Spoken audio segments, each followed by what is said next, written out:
बिस्मिल्लाहिर्रहमानिर्रहीम, अस्सलाम वालेकुम। सलीम मेमोरियल हॉस्पिटल की पॉडकास्ट सीरीज़ के साथ आज फिर आप आपकी खिदमत में हाज़िर हैं और आज एक नई एपिसोड के साथ आपकी खिदमत में हाज़िर हुए हैं। आज हमारा जो मौजू है या टॉपिक है वो रमज़ान से रिलेटेड ही है और रमज़ान एंड प्रेगनेंसी, हमल और रमज़ान है।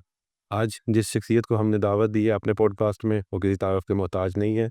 प्रोफेसर डॉक्टर आरिफ तजुम्मन अ, हमारे पास as a head of department gynae and obs आजकल काम कर रहे हैं। इससे पहले प्रोफेसर साहब principal Allama Iqbal medical college और उसके अलावा शोबा गायनी के हेड रह चुके हैं जिला हॉस्पिटल में। सर का 32 इयर्स ऑफ टीचिंग एक्सपीरियंस है। हम बहुत शुक्रगुजार हैं उनके कि उन्होंने आज हमारे लिए टाइम निकाला। अस्सलाम वालेकुम एंड वेलकम। वालेकुम अस्सलाम और बहुत शुक्रिया मुझे इनवाइट करने का। Thank you sir. तो सर शुरू करते हैं आज के पॉडकास्ट का पहला सवाल। वो ये है कि क्या हामला ख़वातीन जो है ज़ाहिर वो भी ये पॉडकास्ट देखेंगी और उनके ज़हन में भी ये सवाल उठेगा कि क्या वो रमज़ान की बरकतों से मुस्तफ़ीद हो सकती हैं और रोज़ा रख सकती हैं? देखिए, ज़्यादातर ख़वातीन में हमल सेहत है। जी। हमल कोई बीमारी नहीं है, जिसकी वजह से कोई ख़ास तदाबीर या प्रिकॉशंस करनी चले। सिर्फ़ ये है कि हमल की कुछ अपनी रिक्वायरमेंट्स हैं, सही। क्योंकि हमल में ब्लड शुगर का लेवल ज़्यादा जल्दी से गिर सकता है सही। और वक्फ़े-वक्फ़े से खुराक की ज़रूरत ज़्यादा होती है। उस वजह से कुछ ख़वातीन में रोज़ा रखना चैलेंजिंग हो सकता है, लेकिन ज़्यादातर ख़वातीन जो कि अपनी खुराक का ख़्याल रखती हैं, अपने आराम का, वर्जिश का ख़्याल रखती हैं, वो ये दरमियान में जो फ़ास्ट वाला पीरियड है, रोज़े वाला पीरियड, वो बड़ी अच्छे तरीके से गुज़ार सकती हैं और इसके हमल पे या बच्चे के ऊपर कोई एडवर्स वो नहीं होते असरात।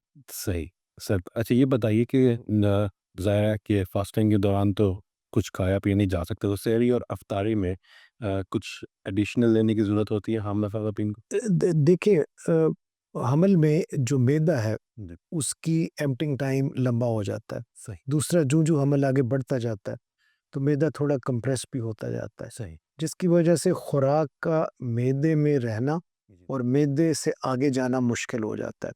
हुँ। इन खवातीन को बहुत लंबी चौड़ी मील्स नहीं लेनी चाहिए, सही। बहुत ऑयली मील्स नहीं लेनी चाहिए। उसमें एक मसला ये है कि उससे उनको फिर भूख लग सकती है, सही। लेकिन अगर वो अच्छी और तंदुरुस्त ग़िज़ा लेती हैं सहरी और इफ्तारी के टाइम पे जी। और पानी का वाफ़र मिक़दार में इस्तेमाल करती हैं, सही। ना कि जूसेस का या ड्रिंक्स का बल्कि प्योर वाटर का, जी। तो फिर रोज़े के असरात उन पर बुरे नहीं पड़ेंगे। ठीक है। तो अगला सर मेरा जो क्वेश्चन होगा वो ये है कि वैसे तो हर प्रेगनेंसी मुख्तलिफ होती है, लेकिन कोई ऐसे रहनुमा असूल या जनरल प्रिंसिपल्स कि किन फीमेल्स को रोज़ा नहीं रखना चाहिए प्रेगनेंसी के दौरान? देखिए, प्रेगनेंसी में किसी तरह की भी कोई कॉम्प्लिकेशन जी। जिसमें कि अद्वियात या इंजेक्शंस इस्तेमाल करने पड़ें, उन ख़वातीन को रोज़ा नहीं रखना चाहिए। सही। इससे मुराद मेरी जो कैल्शियम या आयरन ले रही हैं, सही। वो नहीं है। सही। लेकिन बाकी अद्वियात उनके लेवल्स कई बारी मुतासर होते हैं जी। अगर एक ख़तून खाए पिए मत, और हमल में इस तरह की चीज़ों के बड़े बुरे असरात पड़ सकते हैं। सही। सो अगर हमल में कोई भी कॉम्प्लिकेशन है जिस तरह डायबिटीज़ है या हाइपरटेंशन है या प्रेगनेंसी में ब्लीडिंग है या किसी भी चीज़ के लिए कोई रेगुलर दवाई लेनी पड़ती है, सही। उन्हें हम रेकमेंड यही करते हैं कि आप रोज़ा मत रखें। सही। क्योंकि कई बारी दरमियान में भी दवाई किसी वजह से देनी पड़ जाती है, जिसकी वजह से उनका रोज़ा टूट सकता है। बिल्कुल ठीक हो गया सर। अच्छा सर एक नॉर्मल जो फीमेल जो हेल्दी फीमेल की अगर हम बात करें वो रोज़ा रखती हैं तो उनको क्या ख़तरात हो सकते हैं? सबसे बड़ा जो ख़तरा है वो डिहाइड्रेशन का है, सही। क्योंकि जिस तरह हमारा एक गर्म मुल्क है सही। और चाहे आप जितना मर्ज़ी पानी इस्तेमाल करें, लेकिन स्किन से इवेपोरेशन या बाकी चीज़ों से डिहाइड्रेशन हो सकती है। डिहाइड्रेशन प्रेगनेंसी के लिए कभी अच्छी नहीं होती।